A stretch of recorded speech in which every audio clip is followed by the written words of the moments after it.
Now, for the first time, ever more than half of the people in Britain do not identify as religious, according to a new survey. Last 53% of the people polled describe themselves as having no religion in a survey by the National Centre for Social Research. The highest proportion at 70% were young adults aged between 18 to 25.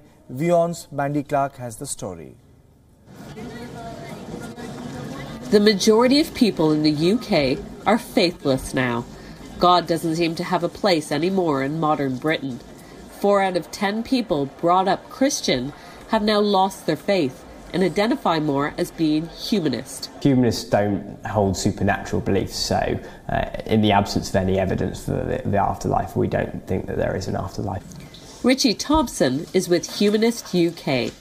In the last 2 years, Humanist UK has gone from having 30,000 to 65,000 members and supporters. I think about a quarter of the population holds beliefs that are humanist in outlook, and that number is continuing to go up. Helen Williams found her faith after tragedy struck. Growing up, I had a nominal faith, so I kind of considered myself a Christian, probably, but I had questions, and who do you ask if you have questions?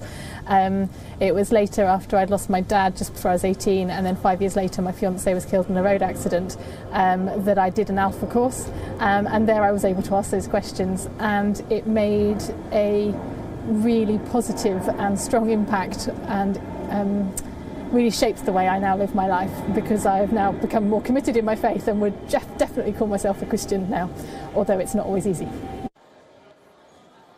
The rise of atheism is a feature of every rich Western country. Out of all the established religions, the Church of England has lost the most, from 40% in 1983 to just 15% last year. Humanist UK HQ seems an ironic location. Shows the way things are going, you know, really, and that our office is in the crypt of a former Baptist chapel in a place called Angel. With the changing values of Britain, humanists question whether the Church of England should continue to have a preferential role in modern society. At the moment, the government seems keen to give more and more support and funding to the Church of England, and the Church of England is something like the 8th biggest charity in the world, and with such huge financial resource and running so many schools, it makes an extremely powerful lobby force, even though it doesn't have popular support anymore. But Williams still sees a role for the church.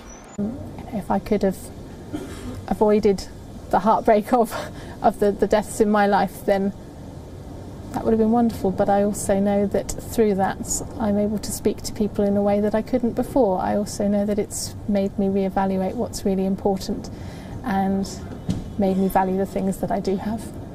Besides detangling church and state, where the church and canon laws are intertwined in a secular legal system, may be even trickier than negotiating Brexit. Mandy Clark, Wion, London.